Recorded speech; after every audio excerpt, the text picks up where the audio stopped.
Because literally it's stupid that we're here. Yeah. It's stupid that we're getting paid to do this. Yes.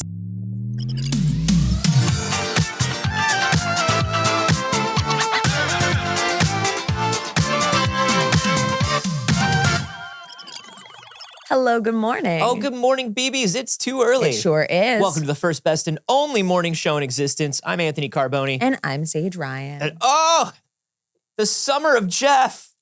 Oh, the Jeffies. The summer of Jeff was, it was far too brief. Those dog days of the summers of Jeff's. And yet I feel like I lived a lifetime in them. Absolutely. We have so much to talk about from the Summer Games Fest. Most important of which is I accidentally, on the way out on Saturday night, left a single plate in my sink. And because it is summer in Los Angeles, I came back to so many fruit flies. Oh, that's unfortunate. And so that's your Summer of Jeff recap. A negative effect of the summer of Jeff. Listen, but there's plenty more to get there. Going to talk about the negative effect that the Summer of Jeff has on the fruit fly population in Los Angeles. We probably don't have time to really get into that. Well, there's a lot there, but we probably don't have time. Live studio audience asks, no rinse dish? Rinse dish. You don't understand. Oh, no, the fruit flies don't care if you rinse. They don't care. They just go, ooh, wet crumbs. Yeah. There's a single wet crumb, guys. Yeah. Hey. Party in Anthony's place. Hey, everybody. I found a single damp crumb in a sink in Los Angeles. 1,000 of us need to get there now. They're doing the same thing that everybody in Los Angeles is trying to do with Summer Games Fest parties. Yeah. Hey. They're like, guys, there is one console in a room in downtown LA. Come on, let's go, and I can get you in. We got 3 beers. Yeah. We got 3 beers and a console. Yeah. You need 7 wristbands to get in. You gotta get here. Yeah. You gotta get here. Yeah, but Summer Games Fest was lovely. I did get to catch up with some friends and go do some stuff. Yeah, I gotta say, best one in a few years, which makes sense. Everybody's like, oh my God, is Summer Games Fest back? Are video games back? Baby, we just got back from the pandemic / shortage / world crisis that was stopping business. Yeah. A lot of other world crises. Yeah, you got to remember it takes a few years to bounce back from sort of thing, you know? So I would say this is the appropriate amount of time for it to be a really good Summer Games Fest again because industry has been moving long enough to release games. Yeah, and people and studios. Just release those people in studios and let them go free. Please. Like, let them go on now, get. Go on now, get. You don't need no employment no more. Go on, get. And that's also been a lot of that, which makes this an interesting and kind of complicated Summer Games Fest. I know a lot of people were feeling that way about specifically the Xbox showcase, where it's like the worst time to be an Xbox fan morally and in the world. And also, it was a really good Xbox showcase. Can I show you my favorite headline of the weekend? Can I show you this? It's up on my screen right now. Yeah. This was from VG247. It says, Xbox pulls off the best E3 showcase in years. It's a pity that both brands died before it could happen. Yeah. Which is exactly how I felt about it. I was just like, good work, E3. Good work, Xbox. Yeah. Who cares? Right. Who fucking cares? There was a lot of good stuff in that Xbox show, There was a lot of good stuff. I mean, should we just get into it? Let's just get into it. Hey, if you're watching on YouTube later, be sure to like the video and subscribe if you enjoy this show. It's probably not your first time here. So if you keep coming back, stick around, and liking the video is very nice of you and helps us out. And if it is your first time here, go on, get. Go on, get. Get out of here. We like to be nice and unwelcoming. That's right. Yeah. Scram. Yeah. Yeah, let's talk about this Xbox showcase. Let's do it. Because there was a lot of stuff that I was excited about. There was a lot of stuff that I was surprised to be excited about, if I'm honest. I did not think I was going to love... I mean, look, I'm always surprised by how much I love a new Doom trailer. Yeah. Always. And it's a great... Here's the thing. It's such a good Doom trailer. I feel like they make killer trailers, obviously. They're great games. It's just like... It's kind of just nonstop bangers is the thing. Ever since the 2017 Doom or 2018 Doom basically turned it into Tony Hawk combo chaining Yeah. for murder for murder in space. Yeah. I was just like, oh, they've actually made Doom the most Doom it's ever Doomed. Exactly. And Peak now, Doom. oh my God, Doom looks so good. Doom the Dark Ages looks so good. I think it is also a very advertisable product because it's so easy to understand what Doom is. Yeah, rip and tear. It's rip and tear. And they have such a defined aesthetic and the music. It just makes it so like it would be hard to make a bad Doom trailer. You know what I mean? Yeah. Like those people, when it finally comes to trailer time, are like, I mean, we can put anything in there like, with the good music. Hey man, just string the first 10 game clips on the hard drive together and let's go to lunch. And grab the first thing off the soundtrack. I'm Right? done. That's it. This trailer though actually did surprise me. I got it up here on we got it up here. Great. We're playing it. Oh my goodness. So Doom has always been the game of the weird kid in the corner of class drawing things in the corner of their notebook. Yeah. What was missing from that? Oh, I'll tell you what was missing. Sick knights. Woo! Sick medieval knights. Hell yeah. We already had the demons and the shotguns and the sci-fi. Baby, what if I told you he's got a gun that grinds skulls of his dead enemies into bullets now? Awesome. Right in front of you. When Why you not? reload that gun, he just slams a skull into it. Yeah. And it gets ground into bullets. Yeah, why not? Also, he now have cape. Yeah. Was missing cape. Always an improvement. What if I told you chainsaw shield? Yeah, sure. Of course. Why wouldn't there be? Yeah. I'm ready. This is great. I'm ready for Doom. I love this. I'm always like, I'm not a Doom person. Doom doesn't speak to me. It's never been my aesthetic. No. Doom fucking slaps. Yeah, it does. You get to ride a dragoon. Yeah. You got a chain shield on a fucking other chain. Yeah. And it's double chains. Yeah. And a dragoon. I feel like it must be such a fun game to develop. Yeah.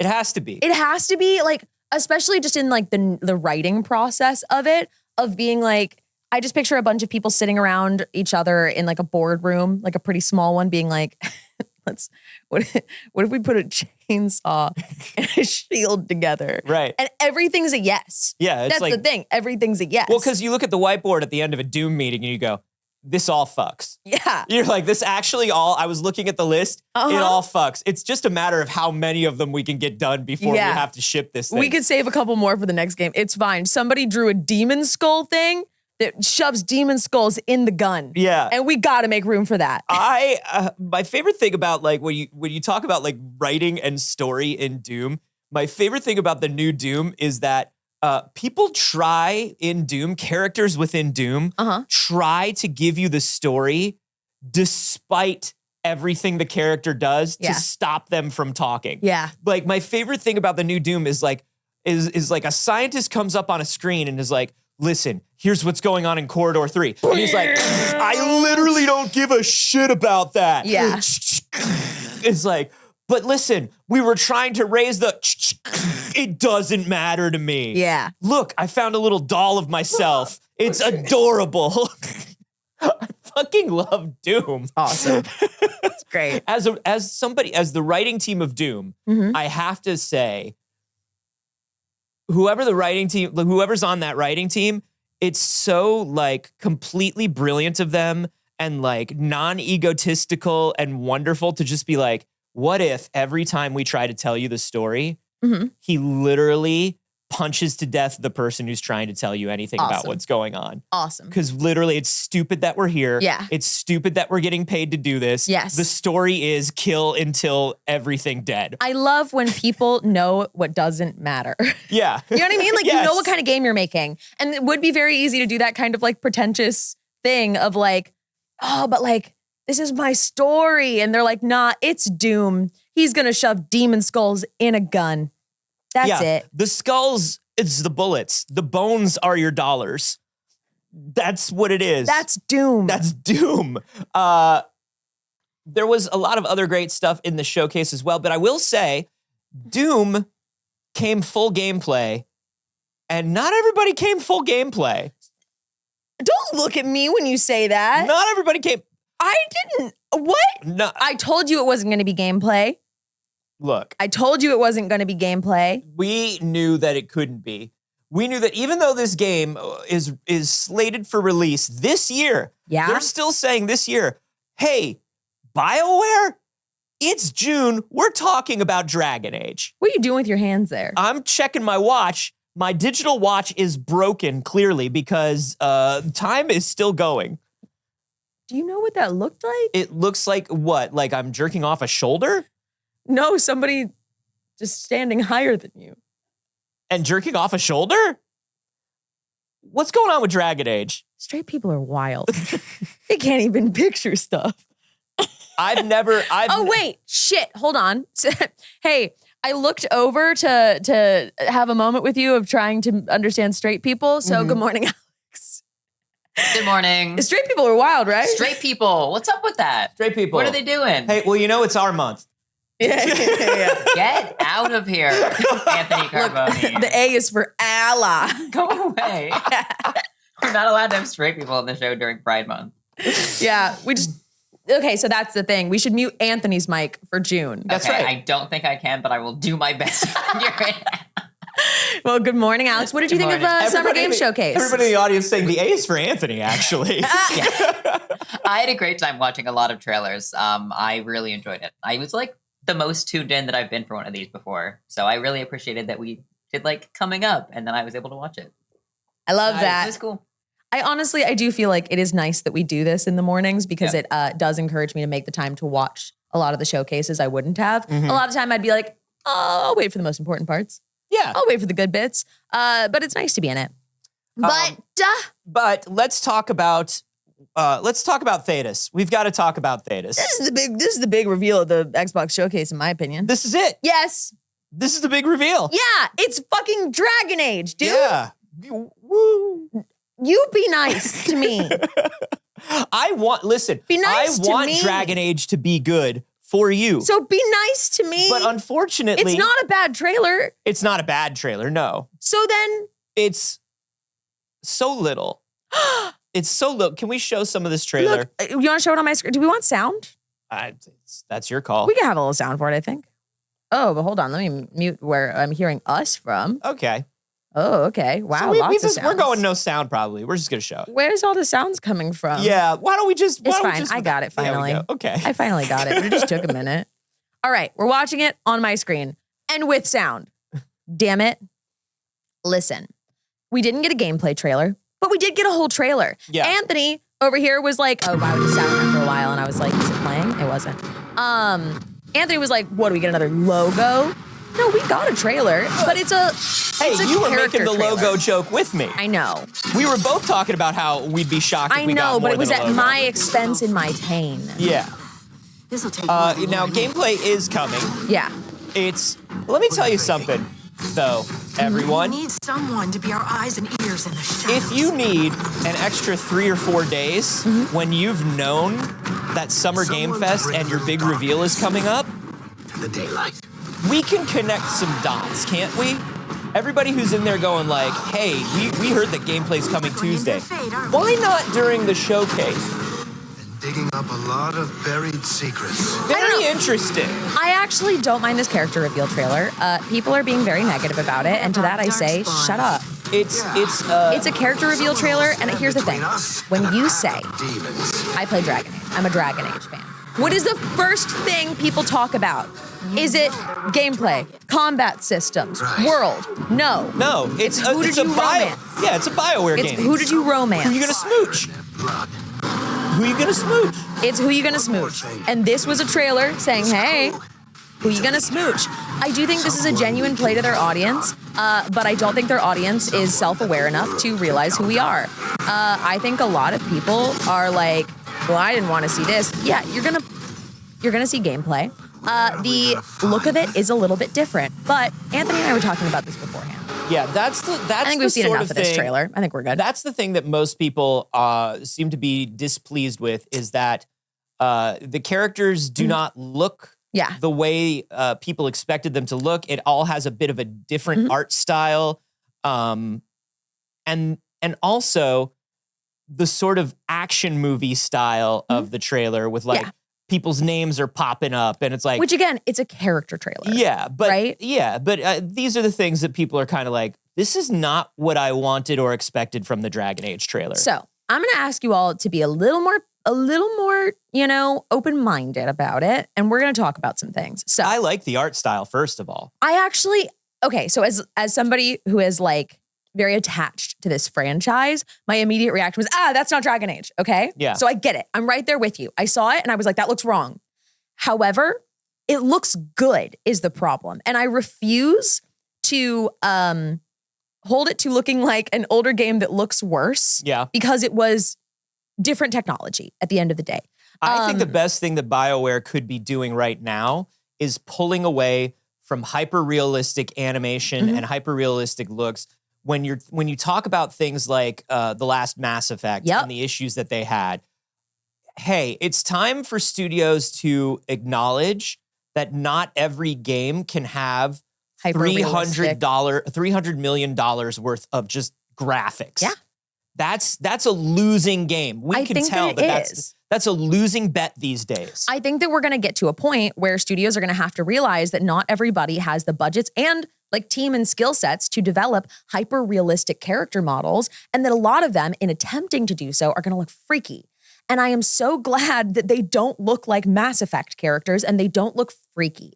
That would ruin this game for me. But what about So if they do taking the little something crab walk? that is a little softer in approach, taking something that has like an artistic choice to it that is like, it is a little cartoonier. Like it is. It's a little more animated looking. Yeah. I really like because the character models are beautiful. Yeah, we need to bring back a little bit of stylized stuff to AAA games because it's too expensive to do them any other way. And it keeps getting closer and closer to looking like real human people in a game, if you can't nail it, it's uncanny and uncomfortable. It literally activates something in humans that scares them and when something looks too realistic but not right. Yeah, and considering that's what killed Andromeda. Right. That's literally what killed Andromeda. Yeah. They couldn't pull that off.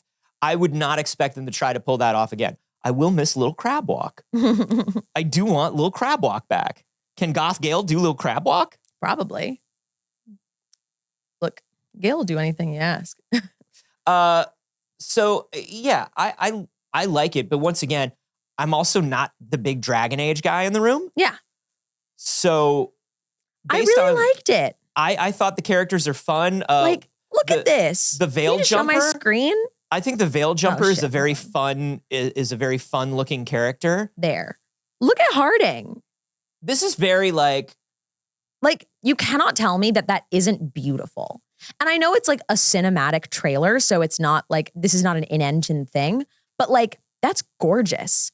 She looks incredible. The texture of her hair, the freckles on her skin look good. Yeah. And animated in a way that looks artistically beautiful. Yeah, and now somebody in the audience, our entire set is falling apart. It's melting because of how good the Dragon Age is. People in the live studio audience are saying, it's not a style, it's just Fortnite. Wrong. That is what Fortnite looks like. Fortnite does not look like this.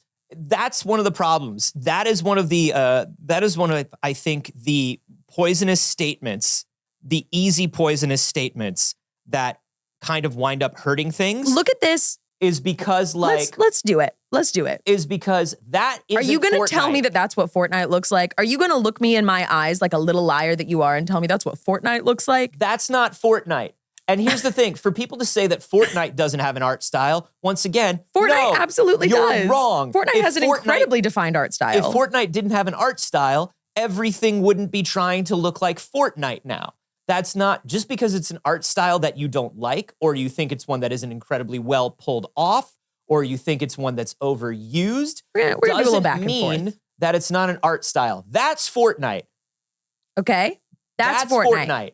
So are you telling me that these are the same thing? That's Dragon Age. You're telling me that those are one-to-one? I think that people are starting to think that like anything that looks animated right is Fortnite-ified. Which I hate to tell you all this, but it's only been a few years that video games have looked realistic. Like that was not something that we were able to do. The hair? Video games The hair should doesn't and look can and will similar. be stylized. Yeah.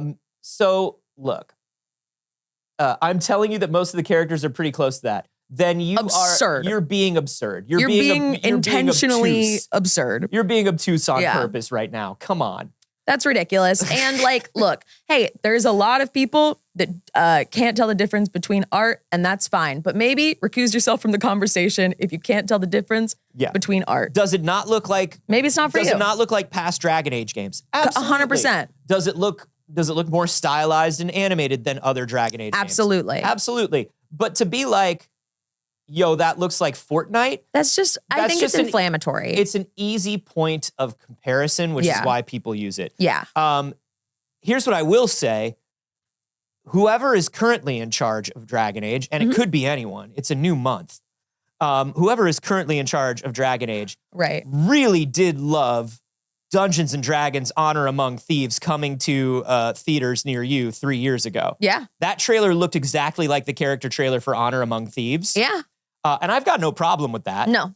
You know what it is? Other than it's not its own thing, which is fine. If I were to think about why they would put together this trailer, obviously there's the idea that I was saying before. Dragon Age fans love talking about the characters in it. They look forward to who they're going to be romancing in the next game. They replay the games to romance someone else. Yeah. But you know what else? What's been the biggest game in the world for the last year?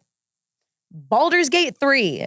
I think in order to attract new fans of Dragon Age, the best people you could appeal to is Baldur's Gate 3 players. That's why they threw Gale in there. There's a character that like has that vibe for sure. There's a Gale in there for sure. But I think there is a thing right now where it's like, hey, a lot of people that weren't even super into video games got really into Baldur's Gate 3. It welcomed a lot of new people to the gaming community, which is wonderful and been amazing. Yeah. And I think that those people would enjoy Dragon Age. I think it is a circle of the people who would enjoy these games. Yeah, and I think we're in an interesting place because this new Dragon Age is straddling a couple of different, like the last Dragon Age that came out did not do as well as they wanted it to, even though it did incredibly well.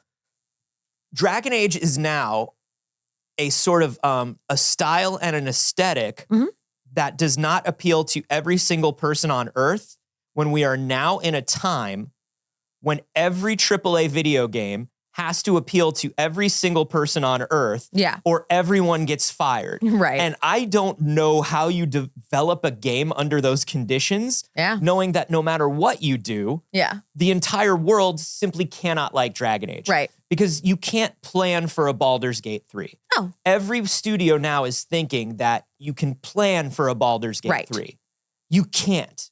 You can't plan for Baldur's Gate 3 to actually work as well as it did. Even if Larian knew, we think this is going to be pretty popular even outside of Dungeons and Dragons circles. Yeah. You could not have planned for it to be, you shouldn't plan for anything you do to be the best blank of all time. Yeah.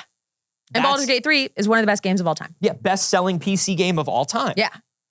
You can't plan for that. No. But everybody thinks that you can. So making the game look a little more accessible, I think is good. I think it is odd, once again, that they were leading, in the months leading up to this trailer, they decided to split the release of the cinematic and the gameplay by multiple days. Yeah. I think that's an interesting marketing position to take.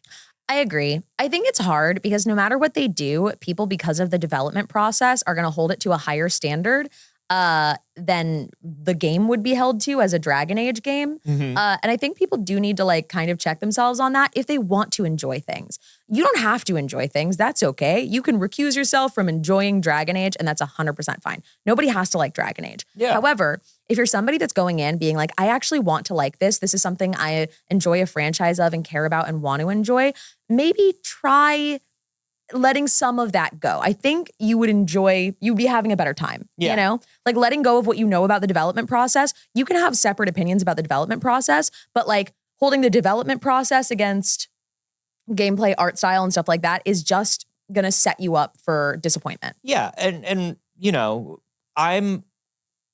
I'm still hoping that this trailer that comes out tomorrow is going to make a lot of people happy.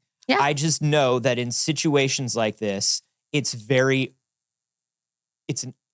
odd that Yeah. they decided to split it. But I think For it sure. looks good. Speaking of things coming back and people not knowing whether they look good or not or what to think of it, we got a Perfect Dark gameplay reveal. Yeah. Perfect Joanna Dark. Joanna Dark. It looks so good and so wild to me. It's up on my screen right now. Here she is, just wingsuiting her way into the current generation of video games. She's back. Yeah. She's back, and she's going into a mission in an entire city that looks LEED certified. Yeah. That looks like a city where you could live there environmentally soundly.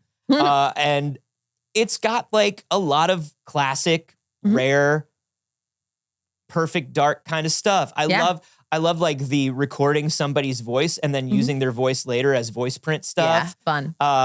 It's got stealth, it's got gunplay, it's got Joanna Dark. So I've never played Perfect Dark. It's good. I enjoyed this trailer though a lot. So Perfect Dark, if y'all aren't aware, after Rare made GoldenEye, because of licensing stuff and all of it, they were just told like, hey, you're not making another GoldenEye. But they had a bunch of stuff planned. And so they made Perfect Dark, which is a secret agent game about Joanna Dark. That's and cool. they made a couple of them. One of them came out for the Xbox.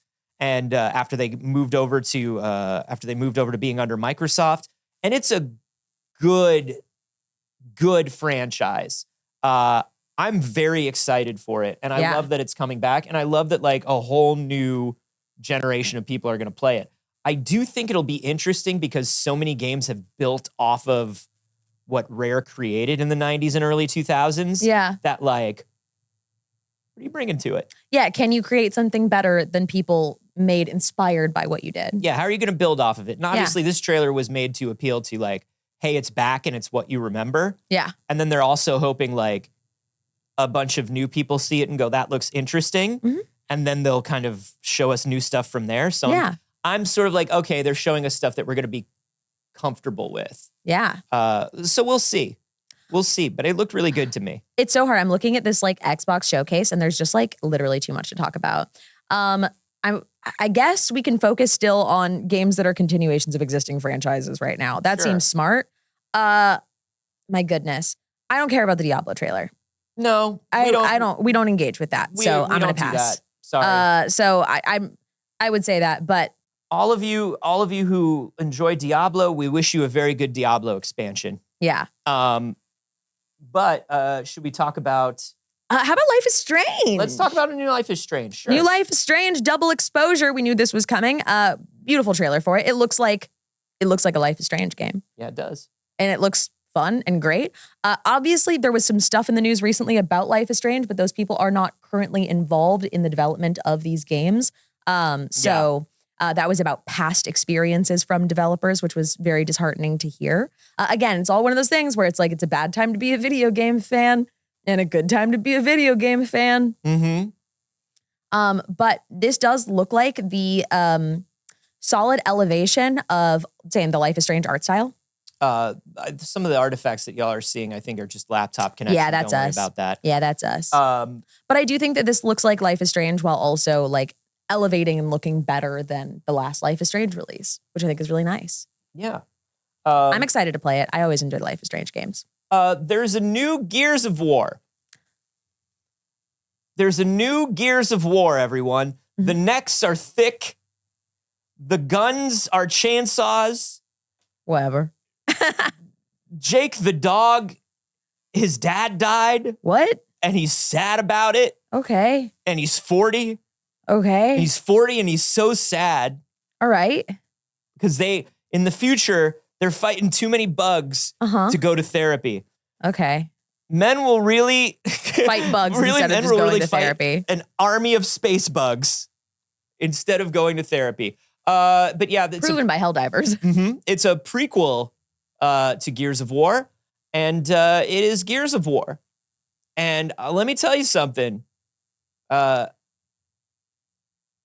Good for Gears of War. It's never been for me. No. It's never been for me. Never been for me either. I've played a little bit and Yeah. I've gone, okay. Video games. I picked up some tags. I get it. Video games went through a real I've got to shoot monsters to process my feelings about my dad Yeah. phase. Yeah, they did. And they turned up, that was the phase where they also turned up the bloom lighting really high. Yeah. And turned down the colors. Yeah. And that wasn't really for me. So there you go. But hey, new gears. Hey. New Indiana Jones. We got some new Indiana Jones and the Great Circle. How are you feeling about this? I feel good about it. I am still a person who I don't have the same problem with the first person stuff that a lot of other people do. I have a different problem with the first person stuff, which is first person adventure games don't usually gel with me for some reason. There's something about the perspective of first person during like an action adventure game where I will always like it better if it's third person. Yeah. I don't mind that like you don't get to see Indiana Jones the whole time. Like that's not my beef. Although I know a lot of people are like, hey, I want to see Harrison Ford. I want to be like in the middle of an Indiana Jones movie. Yeah. And Machine Games is like, well, we're making you Indiana Jones. Yeah, you are Indiana Jones. So I don't have a problem with it in that sense, like a lot of people do. I just know that it's harder for me to connect with first-person adventure games. Yeah. Other than that, looks so good. I loved this trailer. It looks so good. I think this looks fantastic. I think it's a very well-written trailer. I think what we see of actual gameplay looks really, really fun. I think the characters look beautiful. I think it does look like being in an Indiana Jones movie so accurately. Everything from the aesthetics to the dialogue, to the characters, like it feels indie. It really does. It feels like Indiana Jones. Like I will come back because it's a whole scene. Little one-liners and everything. Perfect. It's great. Yeah, I think that they nailed Indiana Jones. I'm not sure how I'm gonna feel about the first person. Right now, I'm not alarmed by it. Yeah. It might, once you're in it, feel weird, but the trailer looks amazing, and so far it doesn't bring me any feelings, the first person thing. Yeah. You know? All right. It's definitely not something that's enough to make me not excited for the game. Yeah. You know what I mean? How about that Fable trailer? Okay. I love Fable. Yes. I love Fable. Okay. Fable has never once delivered anything that Fable has promised me in 2 decades. Welcome to the Dragon Age fandom. Yeah, in 2 decades, Fable has never given me anything that they've said they're going to give me. And I always love Fable anyway. Yeah. This is great. This trailer is wonderful. Here's the Skip around a thing. little bit. Here's the thing. It looks stunning. It is, once again, it's the last trailer that we got. Yeah. Again. Are we looking at it on your screen? Oh, okay. I was just trying to skip through it a little bit. It's the last trailer that we got for Fable, but again. Yeah. Which is like, characters are interacting, they're talking, it's silly, it's semi-documentary. It is more an engine than the last one is. It looks gorgeous, but I'm like, yo, what is this game like? Yeah. I am curious to see more in engine, more in gameplay. But the world's beautiful. Because it's Fable. We're not surprised. Fable, running gags from Fable are in there. It looks good. It's very funny. I love that they're leaning into it being comedy. Yeah. I think that's the best move for it. Yeah. Because when you're talking about bringing back Fable, because Fable is a series that has never delivered on any mechanics that it has promised. Yeah. There's no like bringing back Fable and being like, check out, we brought back all the classic Fable stuff. The good and evil that doesn't matter. Yeah. The persistent timeline that actually isn't true. Yeah. The dragon that we cut out of every game. Yeah. No, you can't say things like that. So for Fable, you have to be like, how do we make Fable stand out in a Baldur's Gate world, in a Dragon Age world? What are you gonna do?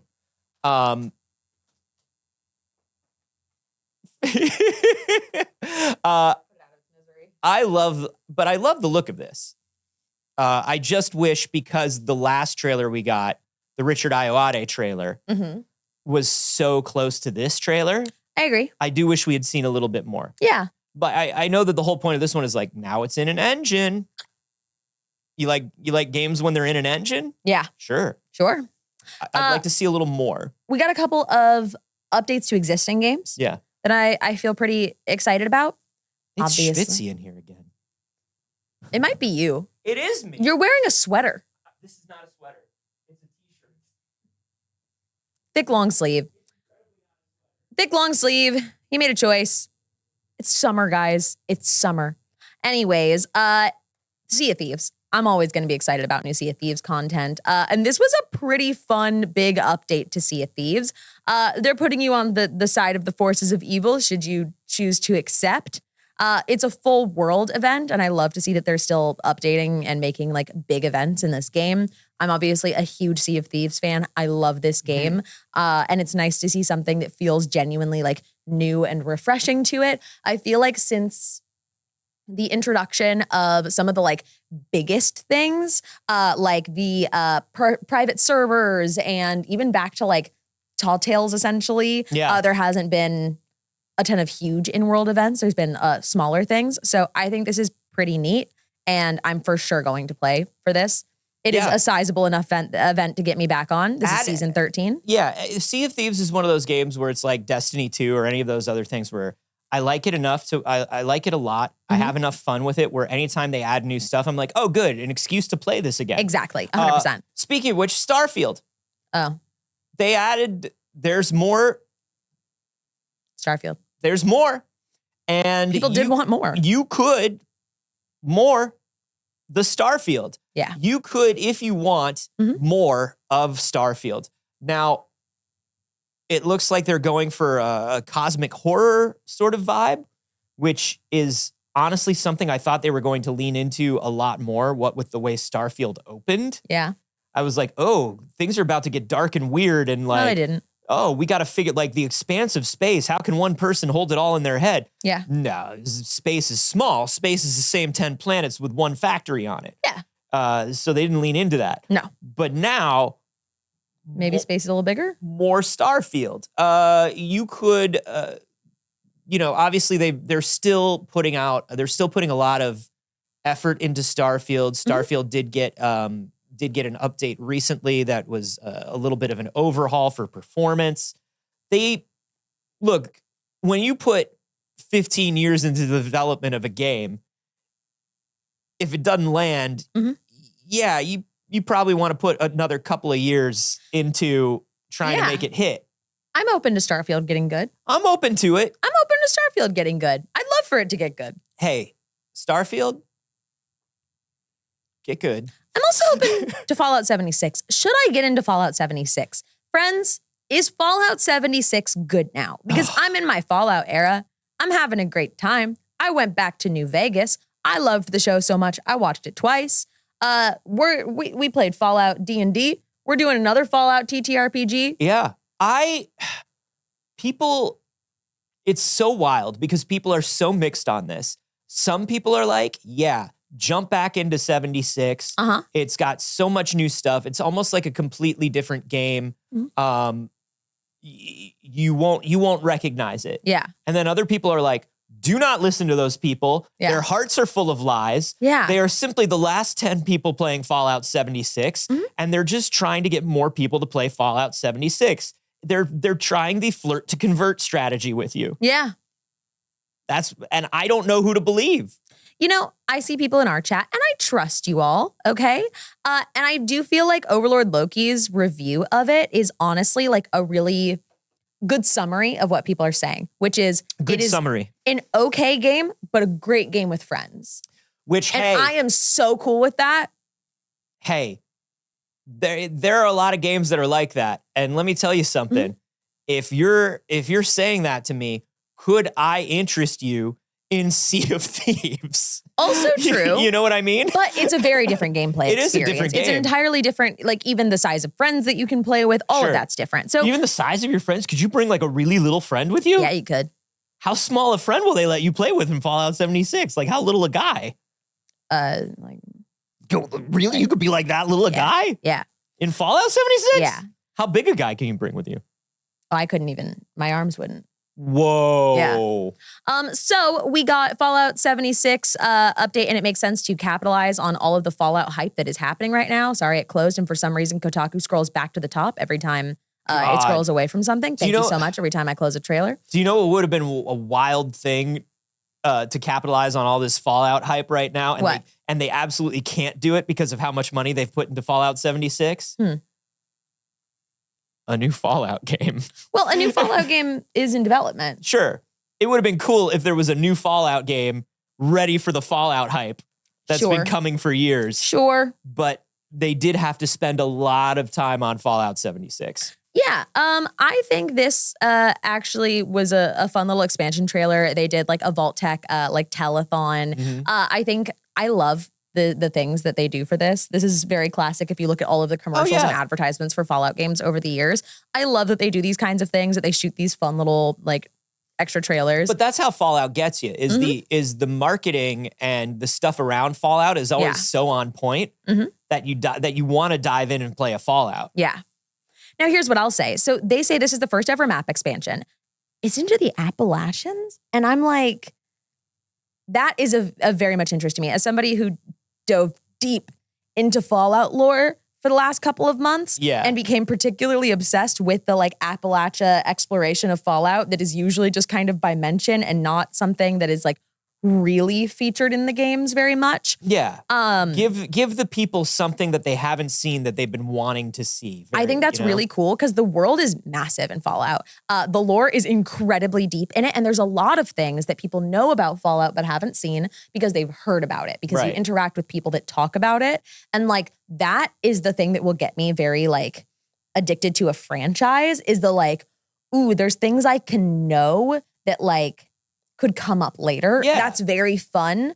Plus, so as in any media, in any story, in any time, anywhere, I want to hang with the Mothman. Yeah. I want to know where the Mothman is. Well, I literally left you guys in Fallout D&D looking for the Mothman. Where the Mothman at? Because I was like, I want to know more about this Mothman cult. So I think it was already set in kind of that area, but it is a huge expansion of the map in it. So you get to see more of it, which I think is really cool. Hey. They say new vaults, Vault 63, which is a currently unexplored vault. I'm pretty excited about it. And by popular demand, you can now play as a ghoul in Fallout 76. It's about time. You couldn't previously play as a ghoul. The success of the show definitely had people like, give me that ghoul. Thank you, Walter Goggins. And I think that's awesome. Thank you, Walter Goggins. Yeah. So for unlocking that option for us. Hey, you could play Call of Duty Shoot 'em Man. I didn't even think we were going to show this. We're going to show it because Call of Duty Shoot 'em Man. All right. It's the biggest video games that was ever video games. George Bush is there. Here's what I will say. Not the bad one, the other bad one. Yeah. And here's what we can tell you about it. It's got guns and it's 306 gigs to install on your hard drive. God. 306 gigs. That's enough of that trailer. And there's not you're not gonna see anything new in it. $80, 306 gigs. Is it $80 like solid base game? That's an $80 game, baby. There's no like Pew, pew. that's a special version. That's a spicy meatball is what it is. $80. $80. And an entire hard drive's worth of game. Well, it better be an entire hard drive for $80. Okay, but also what if you want other games? Why? You have all the shoot-a-man you need. And in addition to all the shoot-a-man you need, we're going to throw in some extra video clips of Colin Powell. Sure. Here's the thing. I haven't played Call of Duty in a long time, so I'm gonna say I remove myself from modern Call of Duty a little bit. Sure. However, what I can say is I have played all the way through the campaigns and consistently the multiplayer of at least 6 Call of Duty games. So like, I've played a lot of Call of Duty, Same. right? I had to play. I wanted to have friends Yeah. in high school really bad. I didn't, but I wanted to, okay? So I played from Modern Warfare 2 up to, I don't remember if Ghosts or Advanced Warfare came out. Mhm. I played all the way through all of those games. There's no way Call of Duty is making 300 gigs of game. 300 gigs. There's no way. No, because the gun now has realistic click-clacks. The gun click-clacks are more click-clack than they've ever click-clacked before. And when your guy pick up the gun, it go click-clack. Yeah, all right. And then, but it's so real. It's so real. Okay. I mean, obviously the big thing about this is that, it's, I don't know what the big thing about it is.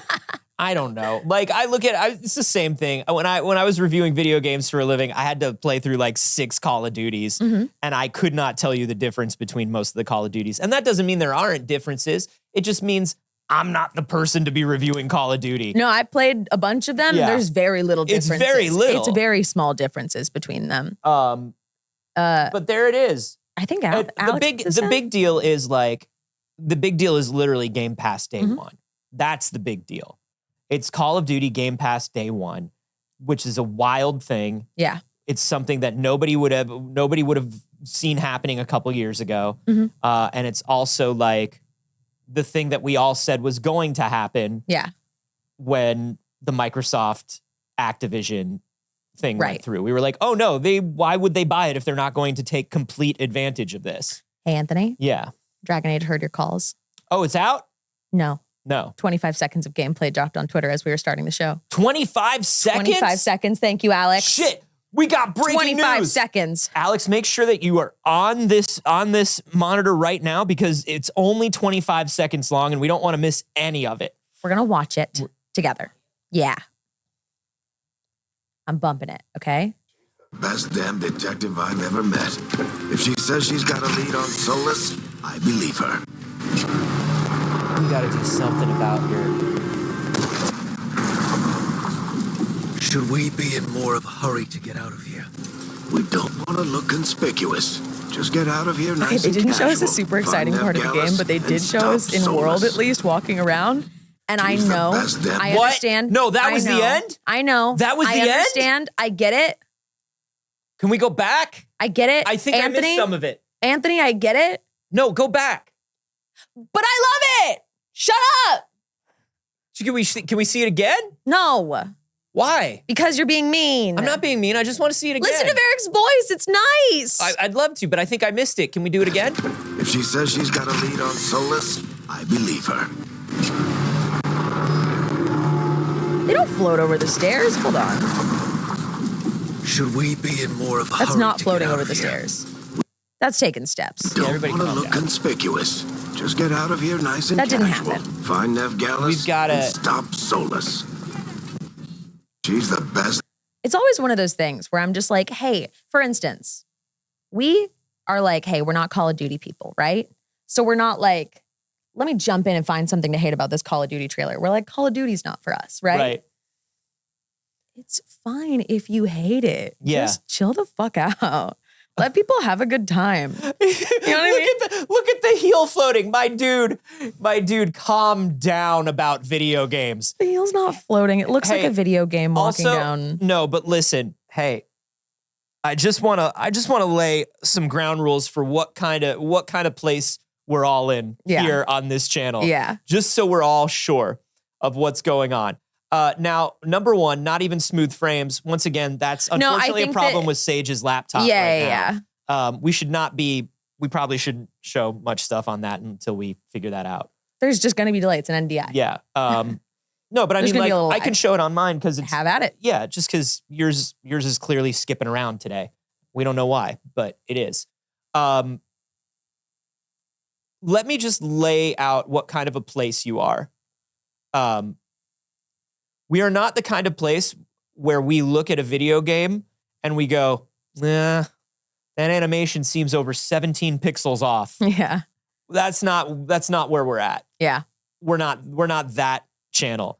We are the sort of channel where it's like, hey, it looks like you fired half your staff and the game is unfinished. Yeah. We're those sorts of people. But like those are incredibly valid criticisms, Yeah. which is why I'm like, yeah, we'll take those ones. We'll have those conversations. Yeah. What I won't have is they're gliding down the stairs, look at the heel lifting. I simply won't have it with you. I'm simply not interested. Yeah. I simply don't care. Now, You look, can this head isn't- on over to Digital Foundry or something like Yeah. that, and they will go frame by frame. They will go frame by frame to go, I don't know, the way the shadow hit that teacup, it looks like this game is fucked. Like that's just not where you are. Look, the world looks beautiful and dark. It did give a little more tone. I know it was not a particularly exciting gameplay clip, absolutely. But I actually do think if you're a Dragon Age fan, that probably really did mean something to you. Hearing Varric's voice is like really, really special and activate something in you. And also seeing the kind of like world and tone and like the score of it happening underneath really did actually set a tone. Like this was actually incredibly meaningful to me. And like there was a lot to take away from it. But this is not the gameplay video. So everybody's like, that's it. I'm like, no. You're getting a gameplay video tomorrow. No. But this was, Saige, hey, here's a little preview, 25 seconds. Sure. It's a sneak peek. But also, when that little 25-second clip comes out the day after everybody's like really disappointed, it's an odd clip to choose. I know that it's a good clip for like, hey, if you're into Dragon Age, for all the reasons you said, that should have been a clip for the people that were looking at that trailer and going, I don't know if I like the way this looks, and they haven't shown me any gameplay. Show me something to make me excited about Dragon Age. Because once again, we're talking about a game that they're trying to make a AAA game that will sell to everyone. That clip is not it from a marketing perspective. I get it. It's a 25-second clip for a trailer for something that comes out in 24 hours. So like, it doesn't need to do much, but I disagree with you on what it should be, because I think that the people that have been most vocal about their dislike of the trailer are Dragon Age fans. Sure. I think it is a good trailer otherwise, that gameplay trailer for other people. I think there were people that are like, that doesn't look like Dragon Age. And this clip looks like a Dragon Age game. And I think what this is saying is, don't worry, it's a Dragon Age game. I know the trailer did not have a Dragon Age tone to it, because it didn't. It didn't have a tone of a Dragon Age game. Yeah. This has the tone of a Dragon Age game. And it's 25 seconds. And you can even see, obviously people that I follow are coming up here first. But here we go. 2 huge Dragon Age fans that I follow directly in the replies, frothing at the mouth. Hearing Varric's voice sent me back to my first Dragon Age playthrough. Totally so different from, this is not somebody I follow, totally so different from the real trailer. Seems genuinely dark and foreboding. This feels like a Dragon Age. This is for Dragon Age fans and not a general marketing thing. Because it's a 25-second clip just to be like, hey, real quick, I know, don't get too mad. Please watch the gameplay tomorrow. Yeah. That's it. I still, I get what you're saying. And I'm glad that that a bunch of people in the community are loving it. I just think it's buck wild to do a 25-second clip of opening a door and walking down some stairs. I get what you're saying. It's wild to me, but if it's working for the Dragon Age community, then that's all that matters. You know? I think I'm excited for the gameplay tomorrow. I think you could have just not released anything and shown all your gameplay tomorrow. Sure. And they're still going to show all the gameplay tomorrow. So if you really dislike that, simply leave it.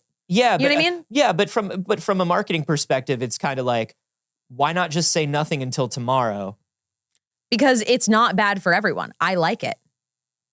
Yeah, you know what I mean? No, I know. But what I'm saying is why release another clip that could potentially be divisive when the thing that hopefully you've made that's gonna make everybody love it is less than 24 hours away. Because it's not divisive in is this bad? It's divisive in is it anything? Is it enough? And they would rather the narrative be, I want to see more than this isn't Dragon Age. Sure. And that's important, especially this week during Summer Games Fest. They don't want people walking around saying this game doesn't look like a Dragon Age. And they're hoping that they can pull people in, that for the next 24 hours, social media isn't flooded with this isn't Dragon Age, this isn't Dragon Age, this isn't Dragon Age. Yeah, that's fair. That's what it is. Yeah, I just think it's just so odd that I'm sure there was somebody in the room that was like, hey, let's just weather this storm for 24 hours because we know we have a really good trailer and a really good presentation tomorrow. We don't need to worry about that. Yeah. We know we're making Dragon Age.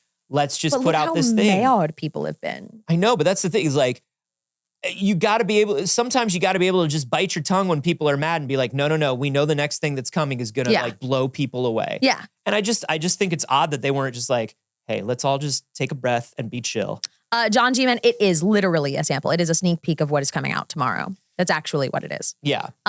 Okay, so moving on. There was so much other stuff. Yeah. Outside of the Xbox showcase, it's the whole summer games. Yeah. Everything. Do you have any specific other things that you want to go to next? Do you want to just start showing some other faves throughout? I got a bunch of faves and we can talk about them. Let's do it. You had the Blumhouse game. I do. The Blumhouse games were an interesting announcement, and I think everybody was like, how's this gonna go? Is this just like a movie studio getting into games that has no idea what they're doing, or is this gonna be like at least interesting looking stuff? And it's very interesting. It's very interesting looking stuff. They previewed 5 games, and that is a strong, like, hey, we're doing games, baby. And I think a lot of companies outside of games are like, we'll dabble, we'll make a game. And they're like, this is to me being like, oh, we are committed to making games. And I'm very into that. I think that's very, very cool. There was a few here, but I'm going to show one that was the most interesting to me, which was Fear the Spotlight. So Fear the Spotlight was previously available from essentially an indie dev made Fear the Spotlight. They have picked it up since now and are like, okay, well, let's put some budget and rework this into a more full game. And then they've released a demo of it. Was the trailer not in here or like the actual video of it? That's unfortunate. Fear the Spotlight looks really freaking cool. I think that Kotaku describes it well of the combination of like Resident Evil and The Craft. It is very nostalgic. It's very like liminal space. It's very internet-y creepypasta. Yeah. They've got like this 2-minute video that shows off all 6 of the games. Yeah. Because they announced 6 games. Was it 6? I thought it was 5. 6 games. Whoa, yeah. I love that they start this trailer off by saying from the studio that brought you Five Nights at Freddy's. Yeah. Because that's so sneaky of them. Yeah. That's so sneaky of them. Do we want to show this off? Yeah, show it on your screen. Great. So here we go. These are the 6 games. In 2 minutes. First one here is what is it? Chrysal? This is like Theater of Idols. Just weird, creepy puppet game. Yeah. Creepy puppet shooter. As somebody who grew up on Dead Silence, very into that. Then we have this one, this like 8-bit like looks kind of cozy farming, but then at night it turns into absolute nightmare. Grave Seasons. I'm so into that. Obviously, that game was made for me. I love that the trailer or that the studio's name is Perfect Garbage. Yeah. The next one is Sleep Awake. That is from the developer of Eyes Out. Looks like kind of just like a fun, spacey, disorienting, creepy. Yeah. Fear the Spotlight. This is the one I was most excited about. I just thought it looked weird and fun. We love PS1 style horror in this house. Yeah. They're called Cozy Game Pals. That's the studio that made Fear the Spotlight. I love that. I'm very into that. Definitely taking like the Siren Head thing and making it their own thing, which I like. This last one is Project C. The Simulation. I think that looks really weird and cool too. Yeah. I'm into all of these. I like that they're all so different from each other. I like that they are working with a bunch of different developers on it. Yeah. Now this last one here, the Project C that you're talking about, this is Sam Barlow and Brandon Cronenberg. Together, and they showed almost nothing from it. Yeah. They showed nothing. They're just letting you know that Sam Barlow and Brandon Cronenberg are making a game together. And I'm just like, yeah, sure. Sign me up. Sure, in. I think this looks really great. I was super excited about all of these announcements. And, even if it's minimal for now, I was like, oh, wow. You've made at least 3 of those that are like guaranteed play for me. Yeah. One of the things that I think about when we're showing some of these next games that are our favorites here is there was this moment during the Jeffies when Jeffy showed a little graphy, and Jeffy's graphy said 8 out of the 10 top-selling Steam games this year were from mid-budget indie AA studios, which I think is like as close as Jeffy gets to giving a real message. Yeah. Like he really didn't say anything else because he's got He's got DoorDash Sponsors to codes. please? He's Yeah. got, you know what I mean? He's got Right. DoorDash codes to give out. He's got Yeah. trailers to sell. But kind of saying the same thing that we've been saying a lot, which is, yo, you cannot support the weight of this quadruple A mythical development that these companies Get are outta trying here. to do. Yeah. So I love like a lot of the stuff that we're going to be showing off next year, especially like this Blumhouse stuff. Blumhouse knows how to live in a mid-budget world. Yes. That's what they do as a movie studio. And as a game studio, I think it's going to do wonders for them. Yeah. Next one I wanted to show off here was from Annapurna. Yeah. This is Wanderstop. Wanderstop is a new Davy Wreden C418 joint. These are if you remember the Stanley Parable little game, maybe you heard of. This is the new one from Stanley Parable and Beginner's Guide creator Davy Wreden. C418 from Minecraft doing the music. Yeah. And this is a game about owning a fantasy tea shop. Very cute. I saw it and I was just like, dang, In. this is it. All the way in. This is it. And 100%. and because it is Davy, I'm watching this trailer and I'm like, okay, what'd you hide in here? Yeah. What'd you hide in here, Davy? Yeah. What's the thing that we're not seeing? Yeah. What's the secret little thing that you're going to reveal to us in this game that's going to change up the whole thing? It's so cute. I love the style of it. It is. It's really lovely art. It just looks like Fortnite. It was just Fortnite. Animated. It was just animated Fortnite. Yeah. But no, I love it. I love this tired little wizard. Yeah. This tired little wizard sitting on their bench, sipping their tea. You know what my next one is? Yeah. You know what it is. Yeah. That's the Crush House, baby. During the Devolver Direct, we got an updated trailer for the Crush House and we got a release date and a demo. The demo is already out. You know I'm going to stream that immediately. That'll be what I'm doing tonight. And the game is out August 9th. That's soon. Now, one of the things we have Again, a little probably lag from my screen, but we have been into Crush House for a while. yes. And we have been like, oh my God, we cannot wait to play this. We cannot wait to play through a reality game. Here's the thing about this trailer for Crush House. There's something more going on in this game. We were just talking about what's going on in Wanderstop. Something is going on in the Crush House at night. There's like some sort of horrible mystery you have to solve at the same time you're being a contestant on this reality I'm so show. unbelievably excited. Now, you are not playing as a contestant on the reality show. Oh, right, you're a producer. You're a producer of the reality show. So you are controlling the narratives. You are like rewinding to make interactions go better for television, and you're trying to put on the best show. Now, there is something as they're doing this kind of like glitchy, weird situation here that there is more to it. And we don't know what that is. And I'm so excited to find out. Yeah. I want this game so bad. I want to be playing it right now. I want to stop the show and be playing this game right now. That's how into this game I am. Yeah. It was like very uniquely made for all of my interests. Yeah, it's a very Saige game, and it looks very, very good. This is another one that dropped as part of Xbox, actually, but I wanted to show this off. This is Mixtape. Oh my God, yeah. I don't know if y'all saw anything about Mixtape, but dang, this is another Annapurna one, but this is about somebody that makes mixtapes that connects them to people. Like they make mixtapes that are so good, they actually like time travel and connect to other people through them. So cool. It looks unbelievably good. It does. I love that they're leaning into this sort of like Spider-Verse animation style. Beautiful. Where everything's digital, but it's animated on twos. Yeah. It looks incredible. Gorgeous. Yeah. Mixtape looks very incredibly excited good. for that one as well. Mr. Duck Sauce says Mixtape looks good, but bad for streaming. Yeah. We're playing this one on mute. Yeah. We're playing this one on mute. Yeah. Flying like trying to Squirrel play says, the Awesome Mix. Flying Squirrel says, ugh, Fortnite. Yeah. There we go. Another Fortnite. Yeah. Anthony, did you see Hotel Galactic? You know, Saige, that was actually the next one on my list.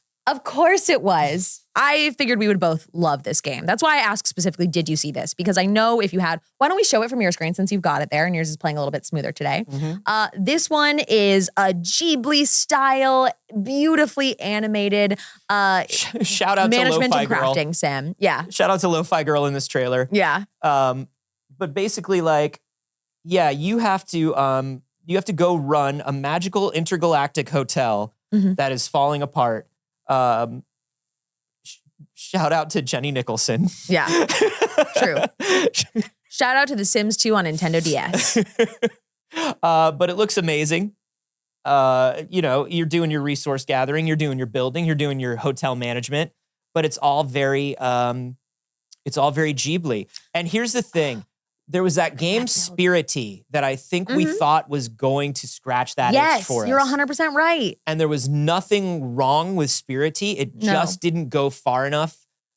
I think it didn't go as far as we all wanted. You didn't get as much control over the Ghibli-ness, over the building of the thing. Yeah. I agree. So many different like specific Ghibli nods in this up to that last character that's like clearly Howl. Yeah. Clearly Howl, but also Cat. Yeah. I was very into this. Did we get a release timeline for that? Let me see. Just says wish list now. So It says nothing wishlist formal. it. Nothing formal yet. Usually when they just say wish list now, it means they don't have a date for you yet. Or even like a approximate. Sometimes they'll be like coming 2025, coming spring of 2025. Yeah. And it doesn't seem like they have that yet. So that'll probably be a ways out. But that was the game I was most excited for next. During the Devolver showcase, there were a couple of really good ones. The first one I want to show off is Possessors. This is the studio that did Heart Machine, the studio that did Hyperlight Drifter and Solar Ash. Obviously had Hyperlight Breaker, which they showed off during the Jeffies. But then, surprise, surprise, during the Devolver showcase, they showed off Possessors. Yeah. Which is their new one. Yeah. And looks incredibly good. Beautiful. If you did not like the way Hyperlight translated into 3D, some people are like, oh, I wish there was a 2D sequel. Yeah. Hey, check out Possessors. Yeah, honestly. This looks really, really amazing. I like that it's a platformer, but it obviously has like a lot of territory control sort of combat and mechanics with that whip. Yeah. So whip is traversal, but whip is also like bringing characters close to you, pushing characters far away from you, like using that space almost in a fighting game way. Yeah. I love stuff like that. Love stuff like that. Yeah. So Possessors looks very, very good. All right. I've got one. Now, this was one that I feel like the first game missed me. So, did you play Case of the Golden Idol? Yeah, a little bit. So, I haven't. And then I saw the trailer for Rise of the Golden Idol. And I was like, and it's a first-person shooter now. how did I miss this? No, that's not true. How did I miss the first game? Oh, you would love Golden Idol. I know that I would. You would love it. I know. I immediately looked it up and was like, hold on. How did I miss this? Because this looks super fun and adorable and weird. Adorable in the way that I find it adorable, not objectively adorable. Yeah. It's definitely kind of gross and creepy and weird. It's a fun little, mostly like kind of point and click and drag around mystery solving adventure. There's been a murder. It's the 70s and you gotta fix it. You gotta find out what happened. Yeah, it's got a great look to it. Yeah. I love the visual style of the first one. I'm glad that they made a sequel. And I can't believe it like happened so quickly. Right?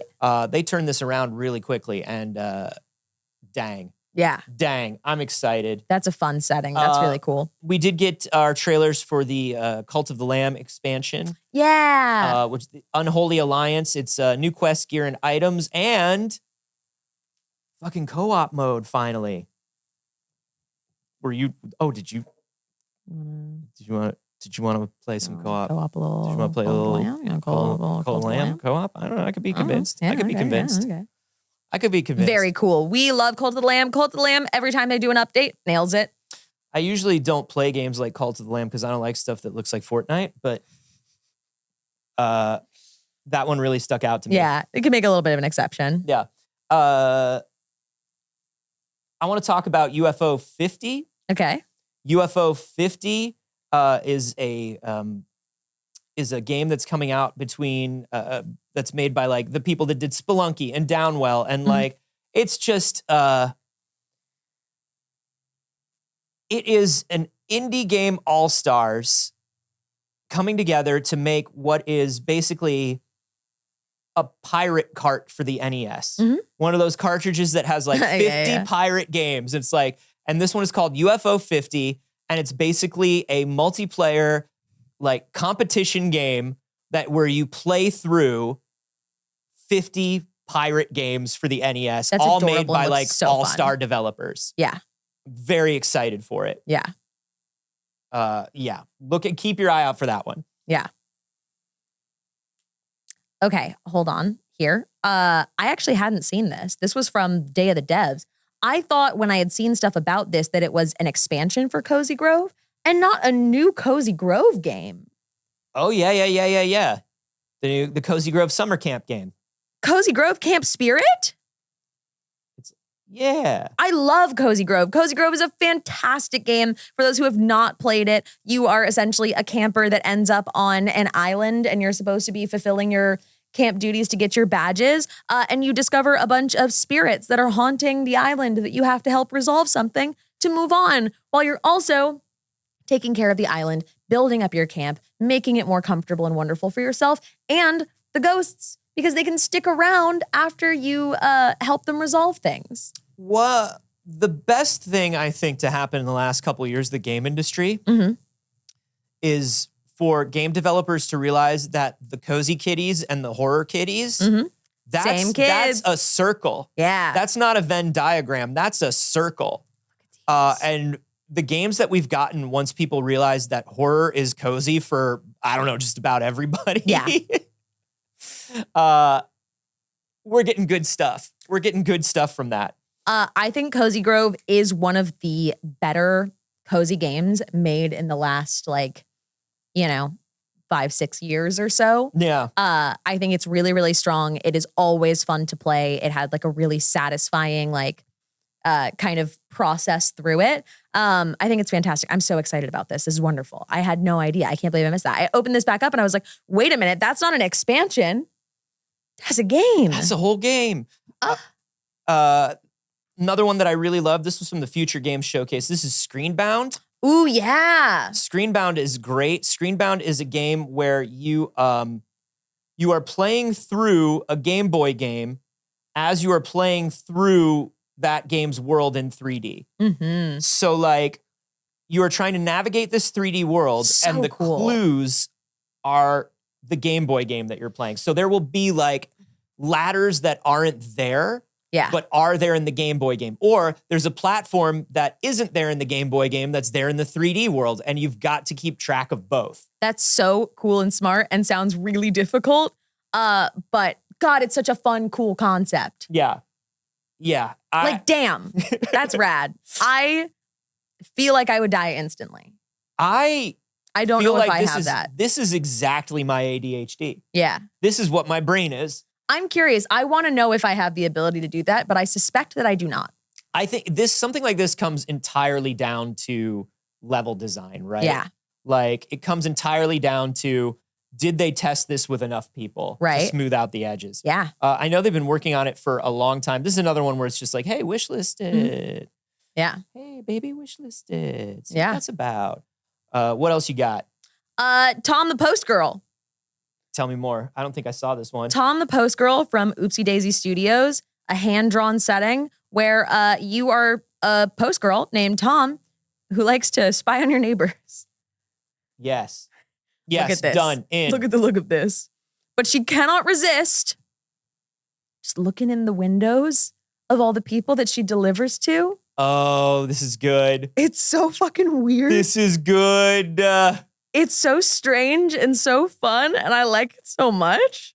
So what do you do? You just with saw a your murder knowledge? happen in there. Oh, you saw a murder happen. Yeah, Okay. so look, she's standing there at the front door, and then if you look at this window on the left side here, you see what is probably a murder, because boom, blood splatter. Okay. Oh, chapter 2, arson. Whoa, okay, yeah. Help her take the right path. Or choose chaos. So you choose what you do with the information. I love it. Do you help? Do you do something about it? Do you just burn things down? Did you have an Emily the Strange backpack? Is for you. This game is for you. Tom the Post Girl, coming soon. I love it. One of my faves. Let's see. Last one I really want to show off here is the new one from Nomada Studio, the people who made Grease. I know, Alex, you were very excited about this one. Let's show them a little bit of Neva here. Grease is a beautiful game. Oh, unbelievable game. Unbelievable game. Loved it. If this was just Grease but more, I'd be like, fine. It was one of those games that was deeply outside of the style of games that I like to play. And I still played it because it was just so pretty. I kept wanting to see more. Oh, yeah. It's gorgeous. Yeah. And I don't know. I look at that. Always in these games, dog help you. Best companion. But you get to help dog. Best companion. I love it. So good. Yeah, this looks gorgeous. Unbelievable. That's a lot of games, That's y'all. a lot of games. That's like not even everything. One last thing that we didn't get to acknowledge from the Xbox showcase that I think was kind of important. There was some rumors about the Xbox handheld and also the all digital edition, which is weird and strange, and I don't really understand what they're doing. So it is an all digital Xbox Series X. It has 1 terabyte of storage, and there's no disk drive, but also the S already didn't have a disk drive. So now it's just the X, so it's a little more powerful with no disk drive. This is if you wanted an Xbox that makes no compromises, but with compromises. Yeah. This is the Xbox for the person who wants everything except everything. Yeah. This is for the person who wants different compromises. So it is a physical console, and it is the same size, it would appear, as the Xbox Series X. Okay. But the Xbox Series X all digital, there's a all digital S and X. I don't know. They look identical. They just, I don't know, have 1 terabyte SSDs and don't let you buy any physical games, I guess. Okay. I don't really understand. It costs $449, which is only $50 cheaper than the regular X. You know that you could fit like almost 3 Call of Duties on that. Yeah. If you like almost. If you remove like the couple of giggle bits that they have to use for the operating system, you could fit like maybe 2 Call of Duties on that before you had to like upgrade to the actual Xbox that lets you do more. Right. So I guess the big thing is really just like also the Robo white color that it came in. I don't know. It's just kind of strange. I don't know the thing. There's the Galaxy Black. There's the Robo white. This one is just like a little speckled Xbox. Look at this guy. Yeah, that's for Galaxies. Xbox, but with freckles. Xbox go out in sun too long. So. Yeah, sure. Hey. That's Galaxy Black? Whatever you think's gonna work, Phil. I wish the best for you. I really do, buddy. But you know, here's the thing. Yeah. I don't know if it's the disk drive that's stopping your console from having the attach rate that you want it to. I don't know if it is. I say this as somebody who uses my Xbox every day. I don't know if the fact that it didn't come with a Starfield pattern on it was the issue, or like, I don't know, like the Series S was white, but could we get like a white one that's like more different white? Can we get an an eggshell? Could we get a chalk? Yeah. I don't know. Like that's what a lot of D&D shows say when they're casting. Yeah. It's like, I don't know. Let's just try to get more of an ecru in here. Can we get like a different white? Yeah. This is, man. Now we've got ourselves some diversity.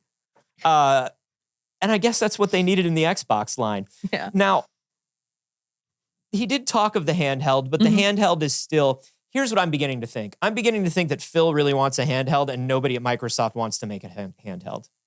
That's the vibe that I'm getting. Yeah. He's like, look, he basically gave a nothing statement about it and it made news that was just kind of like, look, gaming is important to us and how you experience it matters. And the future of Xbox is good. And everybody was like, what does it mean? And I'm like, it means nothing. It means absolutely nothing. He did say that if they did a handheld, it would not be a cloud-based handheld, which is something that you and I had talked about last week, where it's like they don't need to make a cloud-based handheld. They just want to be on as many cloud-based handhelds as possible. So they would have to make their own hardware. And buddy, they just released 13 more Xboxes in different shades of boring. Yeah. So like they're tied up hardware-wise. Yeah. They got no time. No time. One thing that I do want to say, an interesting thing that Phil said, good old Unky Phil. I didn't like this. Good old Unky Phil said like, hey, listen, I know that you want to ask me about all these studios that we just closed down. The reason that we had to close them all down is because we have to run a sustainable business. Then why did you buy them? My brother in Christ, Stop. Bethesda was doing just fine. Bethesda was doing just fine, buddy. Activision was fine. I mean, they weren't. I mean, they weren't, but I mean, monetarily, you want to talk about like, oh, we've got to shut these things down because they're not sustainable. They seem to be sustainable on their own. Yeah. They seem to only be unsustainable under your watch, which is also weird because you just keep printing money, my guy. These studios that you shut down, these Bethesda studios, were making money. Yeah. Like Arcane Austin made a bad vampire game. Sure. But like they were not doing terribly before that. Nope. And they did not feel pressured to make the multiplayer persistent vampire game until they were under your watch. Exactly. Tango not only was doing fine, they dropped for you a surprise award-winning low-budget hit that printed so much money. That's Hi-Fi Rush, for those who are not aware. But line didn't go up enough for you. So when you say running a sustainable business, Phil, I have to ask, are you not just saying, I am the angel of death come to destroy your sustainable businesses? Yeah. Are you not? When you say sustainable business, are you not just the Grim Reaper saying business is good? I feel like it is a thing where it's like, yeah, well, if you really broke down what that meant, it meant, well, a sustainable business for us is an industry that lacks competitors. So by acquiring and shutting down studios, we can do both. We can eliminate other people making money. So all the money gets spent at, something under our parent company, and also have all the games and like save money when we don't have to pay these people no more. But here's the problem. Because we've seen this happen in many other industries that technology companies decide to gobble up. Let's take it, for example, groceries or a cab ride. Groceries or a cab ride. Yeah. All of a sudden, you're the number one company in cab rides. Yeah. And it turns out that being the number one company in cab rides isn't enough for you. It turns out that there aren't enough cab rides to pay for the amount of money that you wanted being a business that sells cab rides. Yep. Not the amount of money. Now, I mean, again, I guess fuck supply and demand. And I'm always going to criticize how much of like the current capitalistic society is actually just Reaganomics. As always, it's Ronald Reagan's fault. But if you're doing supply side economics, I'm always going to say it. If you're saying, hey, well, this is how much money we want to make doing this, and not this is how much this industry is worth or how much this thing is worth. But instead, what if we just create more opportunities for money and hope that people will pay it? Yeah, without actually offering anything else. The idea is the industry. Once you're the only entity in this industry, the industry is worth whatever you want it to be because you are the one that is setting the price and you have no competitors. Well, which is weird because anti-competitive behavior is supposed to be illegal. But also it's weird because that doesn't make it true. No. If I'm the only person in the world selling fishing poles in the middle of Iowa. I still don't want a fishing pole. Yeah, I'm in the middle of Iowa, baby. I got nowhere to go fishing. And that was a lesson in supply side economics, which is the theory that if you make enough of something, more people will buy it. If you just keep making more, then people will want it more. So when you say that we have to be a sustainable business, Phil, You need to describe to me what sustainable means. Let's define our different definitions of sustainable. We need to come to terms. We need to define these terms together and decide what it means when these companies say sustainable. Because I've been listening to these companies say sustainability, especially over the last few years. Yeah. And it seems like ever-growing profits after slashing costs every year should mean you're incredibly sustainable. Because I'm just thinking about it, and if I lower my cost of living but make more money, that's pretty sustainable for me. I also find it strange. Now, if you were to look yourself at Merriam-Webster's dictionary here, you would see that sustainable in actual definition the is dictionary defines to be able to sustain an existing thing, right? So it is capable of being sustained. There's a little more of the other types of it, but sustainable would mean continuing straight. And what you insist is line go up. That is not to sustain. That is actually, by definition, not what sustaining means. So when you say sustainable business, when you're having record profits every year, but also by different, like, because it's record, it's not we want to make more money every year. We every single year, we want to make 20% more money. No, you're breaking records for how much money you make every single year. Right. And the idea is, if you don't break that record again by more, your stockholders go, well, this company is worth less than it used to be. That's not true. No. The company is worth way more than it ever was. But when you continue to do it, you make it true. Yeah. So this is the issue this is the thing that we're constantly up against. And so when Phil Spencer comes out and he says, boy, we're just trying to run a sustainable business. Hey, Phil, absolutely fuck you. Quit closing studios. Yeah. Stop buying studios. Movie studios, stop buying other production companies and then killing them when they're on your streaming service. Stop. Everybody stop. Everybody Just stop. Just stop. Just tranquilo, please. I'm begging you. Everybody stop, including us. Including us. Because that's the end of our show. We got to end it. We got to get out of here, everybody. Thank you so much for spending your morning with us. We do this show every Monday and Friday at 9 a.m. Pacific. If it is not 9 a.m. when we start where you are, your clock is wrong and you should get that checked out. Yeah. Anthony, figure your life out. Where else do you exist on the internet? You can find me everywhere at Carboni, except for here on Twitch, where I'm at Anthony Carboni. Today, we jump back into Castlevania. I'm playing the worst game I've ever played in my life. Whoa. It is so hard and terrible. It's a Japanese-only sharp MSX microcomputer version of Castlevania that's bad and wrong, and it's unbeatable, but I promised myself I was going to beat every Castlevania. Please come join me and help me live. Twitch.tv/Anthony Carboni. You did that to yourself. I did. You can find me everywhere on the internet at Not Saige. I stream on my channel Monday, Wednesday, and Saturday. Tonight, I will be streaming that demo of Crush House because I'm very excited about it. And you can check out my podcast, Too Hot for Love, if you want to see us recap some really cringy reality shows. How about you, Alex? Hello. You can find me on Twitter at Alder_Mancy and on Instagram at Alex Teplitz. And Unpaired Casters raised over $30,000 for Trans Lifeline this weekend. So just shout out to them. They're great. Amazing. Shout out to you for being a part of it. Yeah, it was awesome. I had a and good helping time. to raise that $30,000. Incredible. Yeah. Absolutely fantastic. So excited about it. I saw that and it was just like, yeah, correct. Absolutely. Thanks to everybody for showing up for that. And it's Monday today. We'll be here next on Friday. You can check out patreon.com/Pixel Circus if you want to get some bonus content from this show and others. We got some secret little announcements coming up there very, very soon. You can subscribe for free for 7 days and check it out and see if it's the kind of content that you like, to see if you're into it to continue. Thank you so much for supporting and making our show possible and spending your mornings with us. We will see you Friday. Bye, BBs.